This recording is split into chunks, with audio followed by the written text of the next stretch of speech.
Hello, ladies and gentlemen, and welcome back to In the Corner, episode 87. I'm Cash, and today we have a very, very special episode of this podcast. Last night we had really the boxing Super Bowl, if I'm being quite honest, and he did it. Terence Crawford defeated Canelo Alvarez by unanimous decision. He is now the first and only male undisputed champion in three different weight classes: 140, 147, and 168.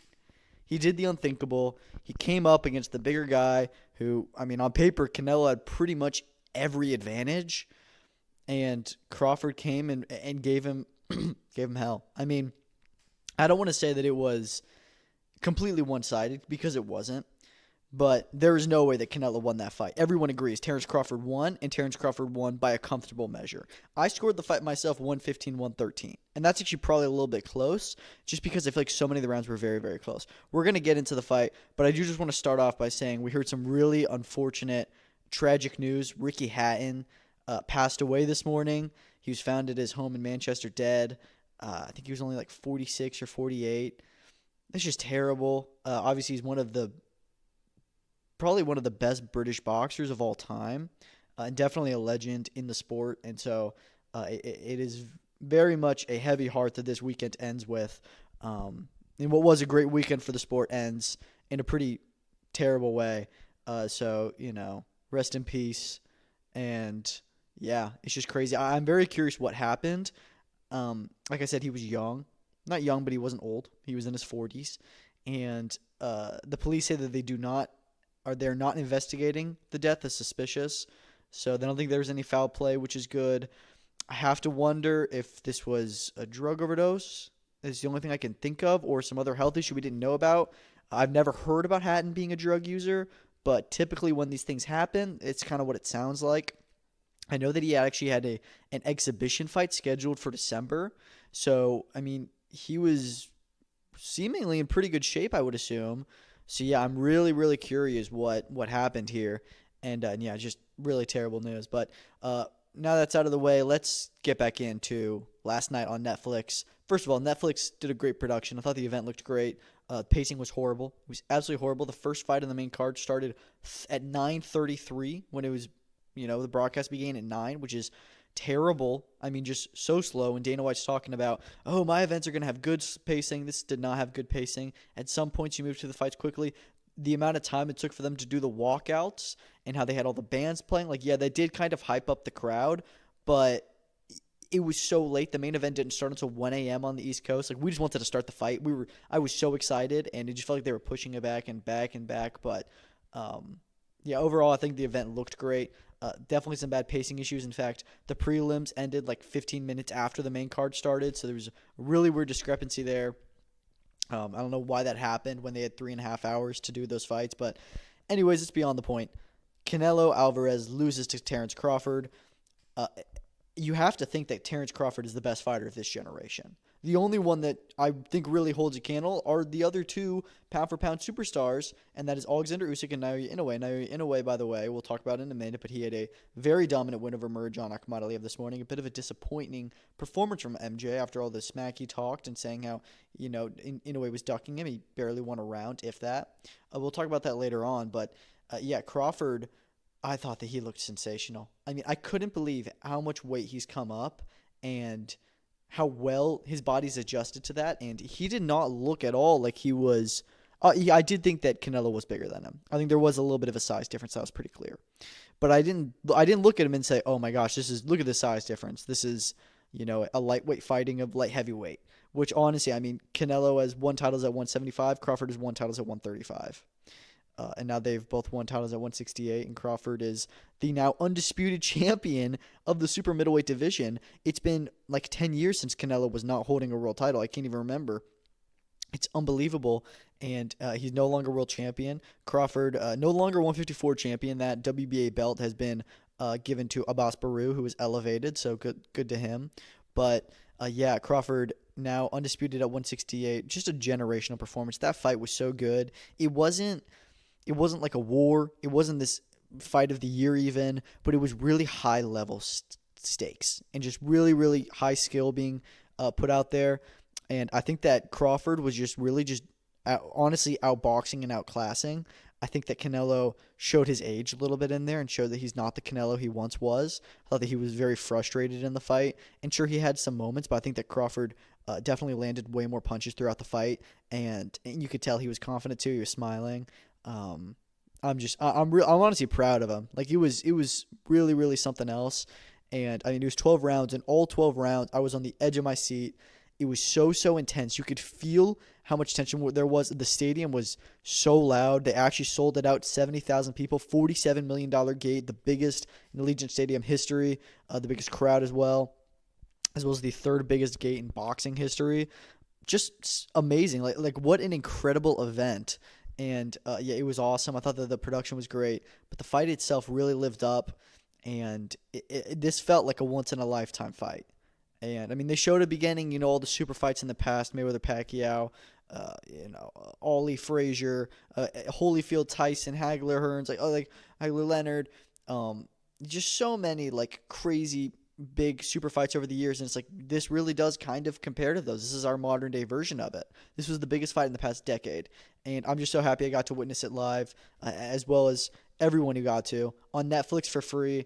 Oh, I can't sing the praises of how amazing last night was, and how it was just everything I was hoping for it to be, with the event and the fight and the performances. I mean, I thought that Canelo still fought really well. He really wanted to win that fight, but it just showed, dang, even though he's bigger, that size may not always matter. And Crawford is on another level. We've known that Crawford is the better fighter right now. It's just a question of, is Canelo too big and too strong and too active?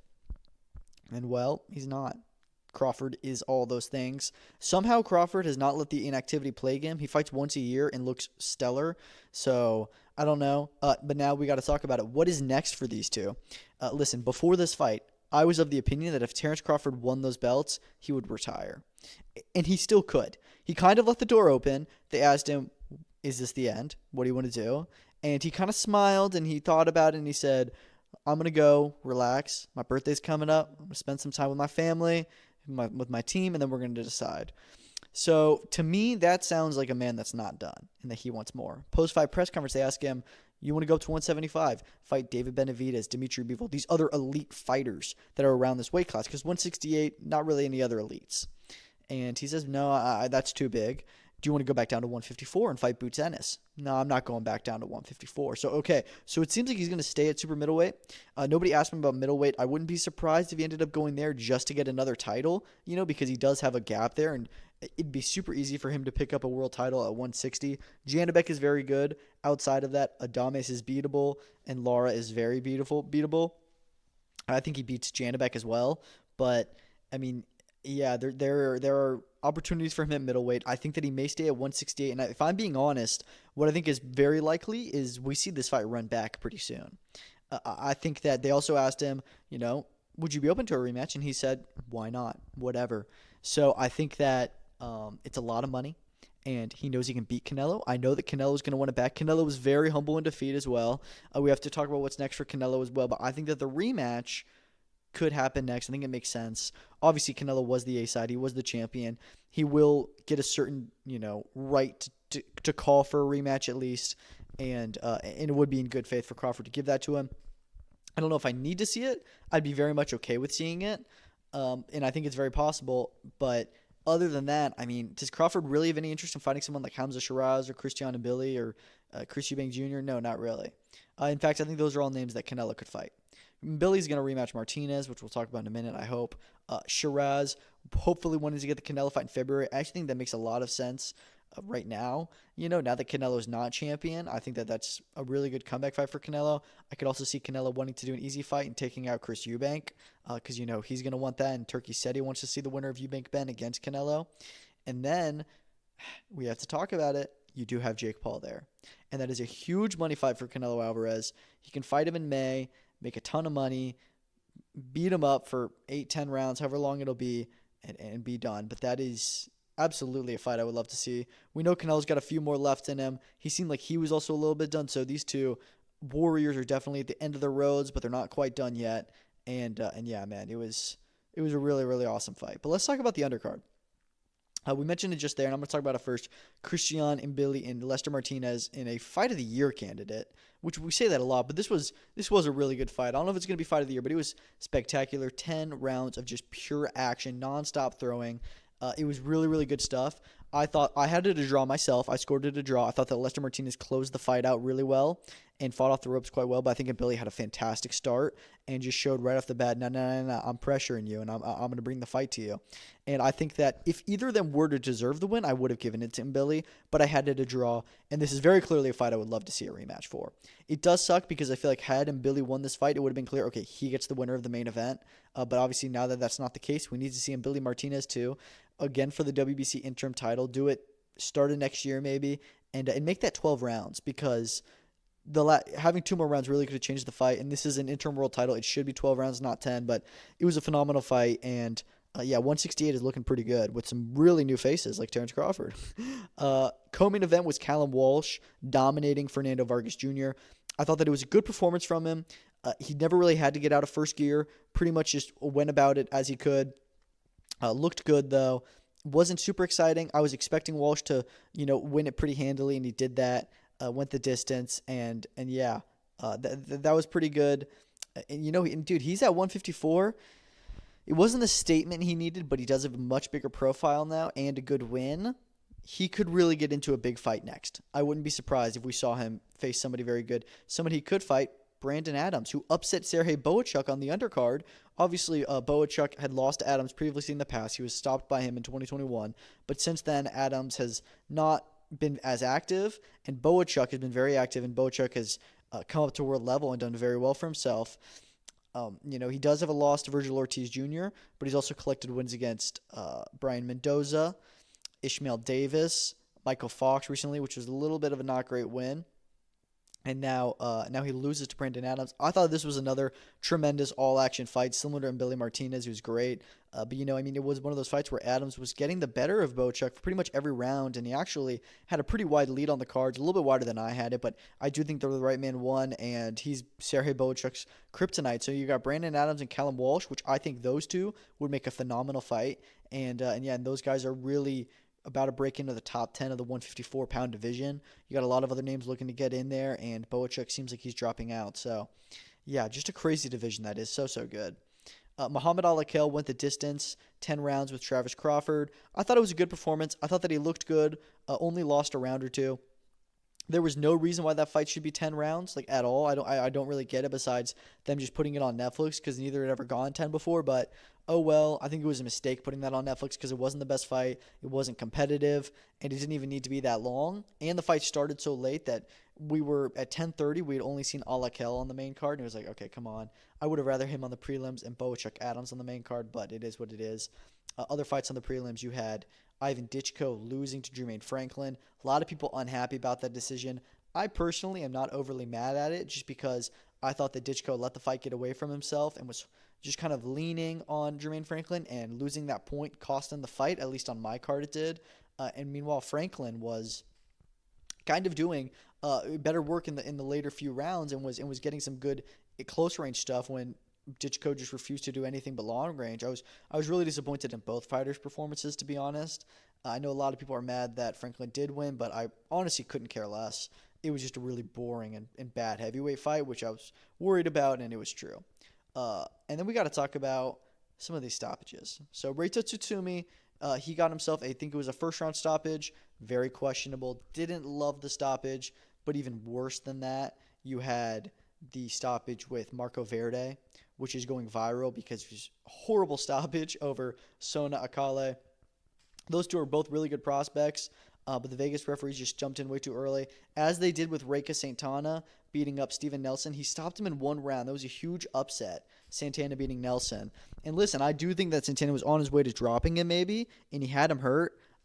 I think that it probably wouldn't have been a good time to call for a knockdown because Nelson fell onto the ropes and they held him up. It was not a good time to completely stop the fight, and I was pretty surprised that happened, but also not too bad.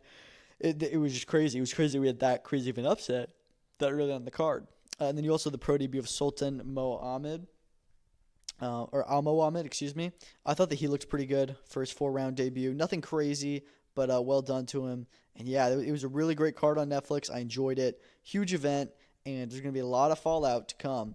We did see Dana White, the official announcement of Zuffa Boxing. They posted online just a little logo saying like Zuffa Boxing launching in 2026.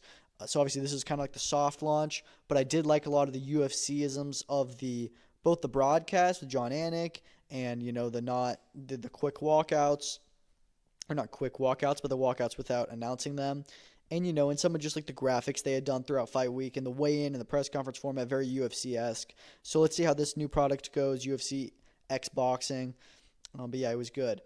In Japan this morning, we had another big world title triple header headlined by another pound-for-pound great, Naoya Inoue, taking on the number 2 guy in the 122-pound division, that is Murodjon Akhmadaliev. This is a fight that MJ has been calling for a really long time, saying that Inoue is ducking him. And, this was kind of just Inoue's time to, settle that worry, or I guess debate, because I don't think there was much of a debate because everybody knows Inoue was going to win this fight. But he handled this very easily. Now, it is important to say that this was Inoue's first time going the distance in, I think, 6 years. So you do have to give some credit to MJ for that. He never really got hurt in there, and he did have a moment or two. I had a 119-109 for Inoue, though. It was very dominant overall, and MJ really just didn't do much during the fight, which I can't believe you fight so hard to get your title shot, and then you just don't do anything with it. Like, Inoue never really got out of first gear. He could just be comfortable the whole fight, and you never pressed him. I thought that was really, really disappointing from MJ, and he's going to have a lot of regrets about this tonight. But look, Inoue looks like he's set to return in December 27th against Alan Picasso in Riyadh. I believe that's going to be announced this week, Turkey said, so excited to see that whole card. Junto Nakatani was there. Inoue called him out after, said, look, once we both win our next fight, let's meet at the Tokyo Dome next year, make a huge fight, and that is the absolute super fight in Japan, and I cannot wait to see that one go down next. Or not next, but next year. Co-main event, Christian Medina upsetting the now former champion Yoshiki Takei, taking his WBO bantamweight strap, drops him hard in the first round, and Takei is just kind of like, did he just knock me down? And then Medina is just kind of, winning the rest of the fight. Fourth round gets a good stoppage. You can question if it was the right call to step in at that time, but Takei was certainly on his way to going down, wasn't defending, so I'm okay with it. Very emotional in defeat, and I'm really impressed with Medina to come in here and upset Takei, who we know is not the best world champion, but we were hearing that he and Tenshin Nasukawa were both former kickboxers, now becoming world champion level boxers. The word was that they were trying to get a fight going, and that was the goal, and it had been talked about a lot. It's a storyline, and now that's kind of been flushed down the drain. Obviously, Tenshin is now going to fight Takuma Inoue for the vacant WBC belt, it seems. So he's gone another route anyways, but I don't know. I would have liked to see those two fight. But hey, Medina is now the bantamweight champion. I have no idea who it's going to be next for him. I doubt it's going to be a rematch. Probably another fight in Japan, or whatever voluntary he has. But yeah, Mexico's got a new world champion after they lose one in Canelo. And then opening up the card was a very scary incident. Ryosei Matsumoto, the undefeated Japanese fighter, was on his way to winning the WBA minimum weight world championship, actually the regular world championship, which is just stupid. And then he and Yuni Takada had a big headbutt, and Takada goes down and is really, really hurt by it. He's kind of spazzing out, and seems like he got like almost knocked out by it. He's really, really hurt, and they immediately cut the camera back. And they get a ton of people in the ring, and they very quickly get him out on the stretcher. End of the event we see is in the crowd with stitches on, all good, watching the fight. Very, very happy to see. As I'm sure everybody knows, Japanese boxing has had a lot of scares and even deaths in the past few months. So the commission has worked hard to make sure that they can make it as safe as possible for the fighters. And even when you have freak accidents like this, I thought they handled it really well and got him medical attention immediately. And it is very reassuring to know that he's going to be okay. And that was a very scary moment. But yeah, Matsumoto wins that fight on technical decision. He'd won every round. Pretty dominant performance. But yeah, I would love to see him and Oscar Collazo if Collazo stays at 105. I kind of want Collazo to move up. He fights next weekend. After that, I don't think there's anything left for him. But this is a really good fighter where if he stays at 105, I'd like to see him fight Matsumoto because that division is not very deep. And then we also had some other cards. Noche UFC, a little bit undershadowed as even the UFC machine was used to be promoting Canelo Crawford instead. But main event, honestly, was a Fight of the Year candidate. Diego Lopes dominating Jean Silva for a lot of the fight. Second round, Silva comes in, gets a little bit more excited, has a great sequence. It's like, oh my gosh, is he going to finish Diego? And then Diego comes back and then is just beating him up. He drops him and he's trying to get a submission. He almost gets it, and then he gets a spinning elbow to knock him down, and then he's just unleashing on him, and just Silva is pouring blood. Just unbelievable. That was brutal. And then the ref stops in at the end of the second round. For what it was, those 10 minutes were some of the best 10 minutes of action in the UFC this year. Two absolute dogs. We knew we were going to get a crazy fight, and they really did deliver for the crowd in San Antonio. I thought it was a spectacular fight. One of my favorites in the UFC this year. And yeah, so Diego Lopes remains at the top of the featherweight division. The Fighting Nerds go down. All four of them have lost now recently when they were all undefeated just a matter of 6 months ago. So it's crazy how the world changes. But yeah, this is where we're at.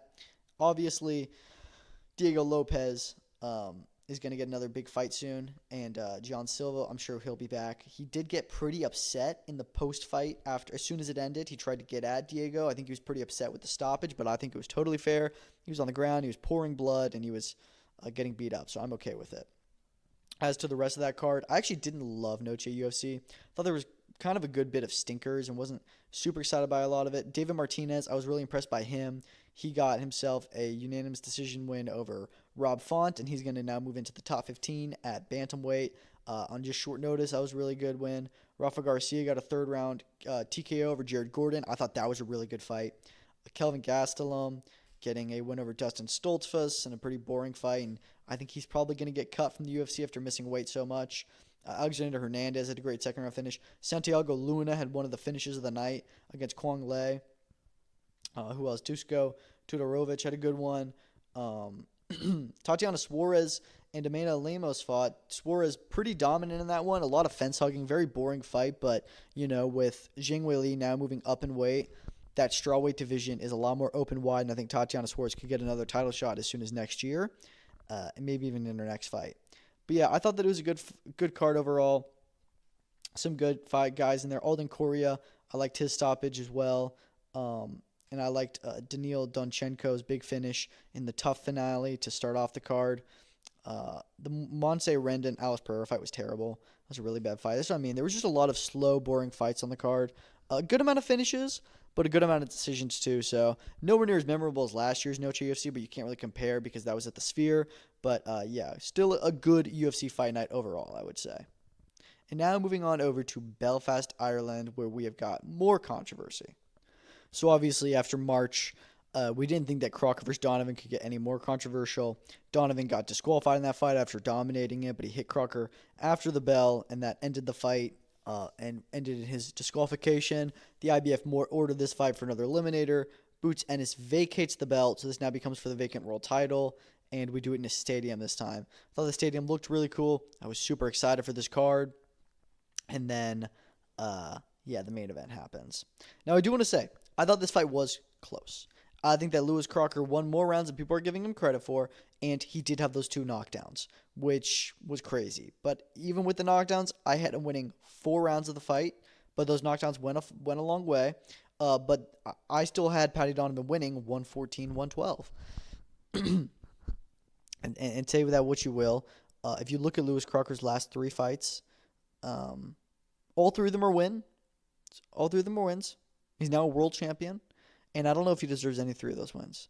I thought that Conor Walker beat him.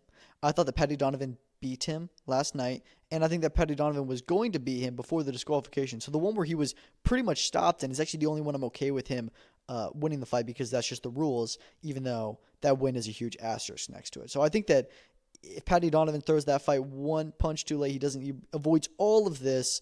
He's world champion right now potentially, and Lewis Crocker has 3 losses on his record. He should instead of 0. But yeah, I mean, Paddy Donovan just got really bad luck with everything last fight and then this fight to get dropped, and that kind of cost him the fight. But just have to go a really, really tough fight with Lewis Crocker, and where he's winning most of the rounds, especially in the back half. Lewis Crocker's barely doing anything. Sure, Paddy's not doing a whole lot either, but he's doing more, and that should be winning him the rounds. This was a Belfast judging in a Belfast crowd in a Lewis Crocker Belfast hometown. Just want to say. it just sucks. It really does suck for Paddy Donovan, especially when you think like, oh, just give him the rematch. He's already rematched him. You can't really make a trilogy. Very, very disappointing decision. And I don't know, man. When you look at the welterweight championship landscape, you've got Brian Norman Jr., who is a very, very good fighter. He really is. And that's why I don't want to say the whole division's bad, because he's great. Mario Barrios, who's pretty terrible. Rolly Romero, who has had his moments, but he's Rolly. And then Lewis Crocker. Those are the champions in the famed welterweight division right now. I have to think welterweight may be the weakest roster of champions in the sport right now. I can't really think of one that's weaker. I mean, maybe if you go all the way down to the lower weight classes, you may find one. I mean, even minimum weight, though, is Oscar Collazo. And Melvin Jerusalem's pretty good as well. Light flyweight is probably the worst one. That light flyweight is probably worse. But that's it. I mean, every other division is so much better. And there's just a really bad champion landscape. And you have good fighters in that division. Devin Haney, Manny Pacquiao's back. Ryan Garcia is still hanging around. You got guys waiting to break in like Giovanni Santillon, Rohan Polanco, Shakram Giasov, Amantas Stenionis, a former champion. You've got good fighters in that division. Alexis Rocha, Raul Correa. I could go on. It's just that when you look at the champs, it's like, oh, geez. Well, who's next? I don't know what's next for Donovan. I really don't. He could do anything. As for Crocker, he's got a world title now. He calls out Conor Benn. I really do like that fight. I would have liked Donovan Benn more because I think Donovan should have won, and I just like that mix of a fight more. And yeah, so I think that that makes a lot of sense. If Benn comes back down to 147 after the Chris Eubank Jr. rematch, I think that Matchroom could very well make that title fight, and it makes a lot of sense. Another one that makes sense and is potentially more likely to happen is Liam Paro, David Papat winner. That fight takes place this Thursday, and that is a welterweight eliminator with the IBF. So the winner of that is going to be called mandatory to face Lewis Crocker, and I think Liam Paro probably wins that. Crocker versus Paro is a pretty decent fight and one that I would favor Liam Paro in, and I would actually really like that because I do like Liam Paro, and I think he is actually a really good fighter. And once he beats Lewis Crocker, he can hopefully raise up their welterweight title standards a little bit, because it's certainly in an all-time low right now. And it seemed like we were in a low, and then we had Boots, and he was starting to clean up the division, and then we're right back into another low where instead of Boots as champion, we now have Rolly and Lewis Crocker. Jeez, it's rough. As for the rest of that card, you had co-main event Keeman at Jarko edging out a win over Ishmael Davis. I thought that was a good, very competitive fight. I had a Jarko winning 114-113. That knockdown in the last round almost cost him the fight, but it didn't. Thankfully, I thought he looked good. I thought they both looked good. And I feel bad for Davis because he's now lost 3 fights in a row after stepping on a short notice against Josh Kelly and Sergey Bochuk, world-level fighters, and giving good accounts of himself, and then taking this fight against a Jarko, really, really close fight where he could have gotten the decision. He's now lost 3 in a row. And yeah, I hope that Matchroom doesn't cut him or anything because he deserves to be. I mean, he could fight for a British title right now. He is still very good, but Jarko's just better, it seems. And yeah, so Jarko should get a signing. And yeah, I was impressed with him. Good win. You also had Tyrone McKenna stopping Dylan Moran again. That was another really fun fight, as the first one was. Took it a little bit longer for him to get there. Stopped him in round 7 as opposed to round 2. But Tyrone McKenna said this is his final fight, but I think he's retired a lot, I've heard. So we'll see if he sticks with it. You had Pat Brown get himself another second-round stoppage. Bit of an early win, but, you know, Namdi was giving him some good challenge in the first round, so that's good for his development. You had Molly McCann get a 6th-round stoppage against a wild opponent. Kate Radomska actually tried to kick her. So the MMA fighter was not the one that threw the kick. It was the boxer, and that was just really, really weird. And then she ended up stopping her. Again, another odd stoppage, but it is what it is. As for the undercard, Ruidon Farrell losing by stoppage to Matthew Borland. Matthew Borland really, really good in there, taking the Irish championship away from him. Won almost every round, and then you get to the round 6, he drops him big time, and then Farrell saved by the bell, and then the corner decides to call it, which I think is a very good call. And yeah, so I was really impressed with him. You had Aaron Bowen get himself another second-round knockout, which was great. And then you also had Kane Singh upsetting Donna Kikiri, who was a 3-0 Irishman, and Kane Singh came in and took a 39-37 points win, which was just really refreshing to see because I was worried. And, you know, usually when the journeyman beats the prospect, they rob him, and they didn't. And so I was really impressed with the judges there and thought, okay, good, we're going to have some good judging tonight. And then Lewis Crocker won against Paddy Donovan, so maybe not. But yeah, overall, good event in Belfast. And then the last card that we'll talk about today, we had BKFC 80 in Hollywood, Florida. Had a lot of fun moments. Leonardo Perdomo knocking out Arnold Adams in the first round. This, I don't understand why they did this rematch. I said it before. I was like, I understand the first one was a little bit controversial, but we all knew what direction that was going in. We all knew that Perdomo was going to win that fight by knockout, and he did. And if we were going to do it again, it's going to happen again. So he does it again, drops him twice, really hard in the first round. Adams very, very frustrated with it. I get it, but Perdomo is just really good, and I think he's a very good star for the BKFC, and they should get him fighting for the title soon against Ben Rothwell. I think that he's proven that he's ready for it, and he's a big star, so let's do it, dude. Let's go. Co-main event, Edgar Plazaola getting a dominant decision victory over Gary Fox. That was a pretty good fight. You had Yoel Romero, which was really the highlight of this card and the most anticipated part. He fought Theo Ducas, who Ducas tried, but wasn't really going to do much against the absolute unit that Yoel Romero is. He drops him like 3-4 times in round 2 to get the finish. So good on him. He's now in BKFC. They talked about him fighting Chris Camozzi for the Cruiserweight Championship. I like that fight a lot. If Romero can get the weight down, let's do it. That's a fantastic fight. And yeah, he looked really solid, I thought. And then you had a lot of just early stoppages. David Simpson got a good first-round KO. Bobby Henry, Chris Garcia. Who else? I was really blown away by Chino Bloom's first-round knockout. That was one that went everywhere, and it was honestly quite scary. Or was it Jean Rivera? Somebody got a really, really good knockout, and I hope I'm saying the right one. Maybe it was Jean Carlos Rivera, but it was good. It was a scary one. And yeah, you had a ton of finishes. I think they only used the scorecards like twice that card. So yeah, another really fun BKFC fight night. I hadn't watched BKFC in a minute, so it was good to come back and check out such a good card. And they've got a really good roster coming up. This card had more than one great fight because I feel like BKFC, I look at the card and I'm like, okay, that's a title fight main event. I don't know anybody else on it. Now, their last few numbered events, I'm like, okay, Perdomo and Plazaola versus Fox and Yoel Romero. And then you look at the next one in Manchester, it's like, oh, James DeGale versus Mason. And then and then you're like, Aaron Chalmers, Jack Fincham. Okay, and then you got like a UK or European title here. I'm like, okay. And then you go to the next card, Mike Perry, Jeremy Stevens, Frankie Edgar, the Queen of Violence Championship on the line there, or in another fight on the card. So it's like, okay, like these is like you're starting to get the cards together. You go to Italy, you got so many good fights on that card. So I don't know. I think BKFC is going to have a strong end to the year, and yeah, a good promotion. But those are all the fights we had this weekend. We'll talk about a little bit of the news and we'll wrap up. We had a lot of face-offs this week. A lot of face-offs. And granted, this was a very big fight week. Teofimo Lopez and Shakur Stevenson were on the Inside the Ring show, and they were kind of teasing their fight, saying, like, oh yeah, whoever went, like this will be the new face of boxing. And look, man, I'm really, really down for that fight. I hope it does happen. And I'll say this, looking at them side by side, Shakur's a lot bigger than I realized. He is a lot bigger than, not a lot bigger than Teo, but he is bigger than him. And I was not expecting that because Shakur is a lightweight who seems to be pretty comfortable making that 135-pound limit. Teofimo's a 140 guy, and he's ready to move up to 147. And Shakur was bigger and taller than him. So I don't know, dude. I mean, I think Shakur wins that fight. I really do. I think Shakur is something else, and I think Teofimo has moments of greatness, and he definitely looks better in the big fights, but I think Shakur is honestly on another level. So I'd love to see that one happen. We also had a face-up between Ryan Garcia and Devin Haney, saying that after Brian Norman Jr., they're going to get their rematch on, which hopefully they do. I'm so down for that, but I don't know. There was a video that came out of them dapping each other up, and it seems like they were pretty chill, which we haven't seen them close to each other without security getting in the way or them yelling or just ignoring each other in a long time. In this one, they're literally just casually talking.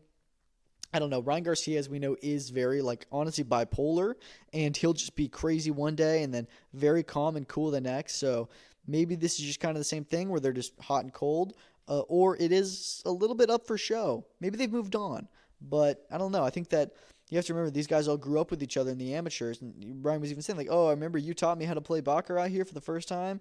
So, I mean, maybe they are all just cool with each other and just kind of put on the beef a little bit. Not fake it, but just exaggerate it.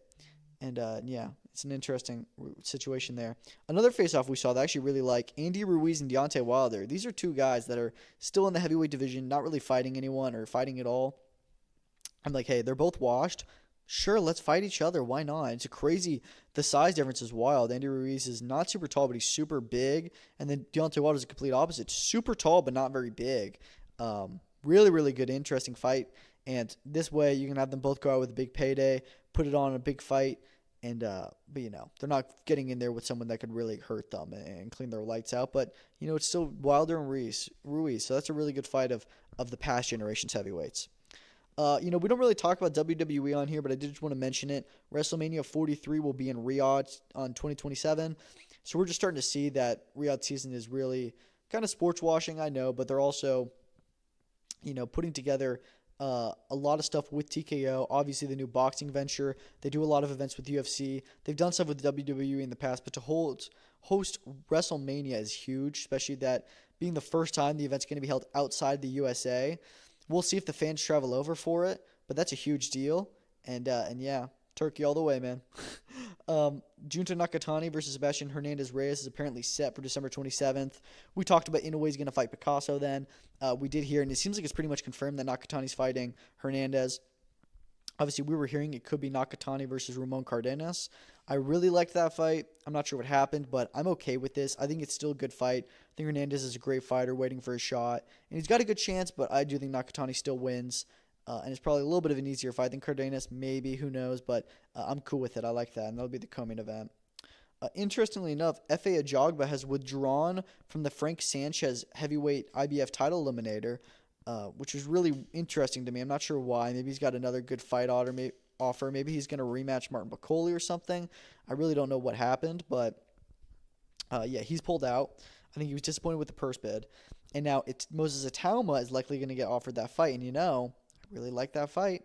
I think that Frank Sanchez is a guy who doesn't have a huge profile, but he's well known enough as a good heavyweight. And he is very good. He's dangerous, but he's beatable. And I think that just makes a lot of sense for that to be next for both these guys. And I'd like to see, especially with a little bit of world title stakes on the line after this, Moses Atauma could get into a world title fight. So if that does end up happening on December 13th, let's do it. And last bit of news, boxers accused an exec of sabotaging renewal negotiations with Sky. Now, I don't know if this is an executive within Boxer or within Sky Sports. Can't remember their name, but apparently they had their own little business interests that they were trying to steal away and get Sky to support that instead of Boxer, when they were given a 2-year, they had a verbal agreement, non-signed agreement to not do any negotiations of any sort for 2 years. And they broke that, so Boxer's going to try and sue them. I don't really know what's going on. I don't know if anything's going to come of it, but I don't know. I'm just waiting on Ben Shalom to announce his next show. We thought it was going to be September 27th. That's clearly not happening, and I hope that they get another card by the end of the year because they're in a bit of a pickle. Them and Top Rank. Top Rank just put their Inoue show on Facebook, not even YouTube, Facebook. Inoue did have 220,000 people watching on that Facebook stream, which is crazy.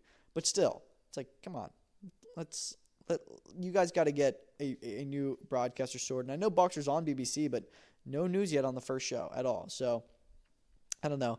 That's all I've got for today. Thank you all for listening. What a phenomenal performance by Terence Crawford. I can't believe it. We actually just witnessed a super fight last night. This is going to be one we're going to talk about for a long time. It was a huge night. And yeah, Terence Crawford, I think he may be pound for pound number one. I may be ready to say that.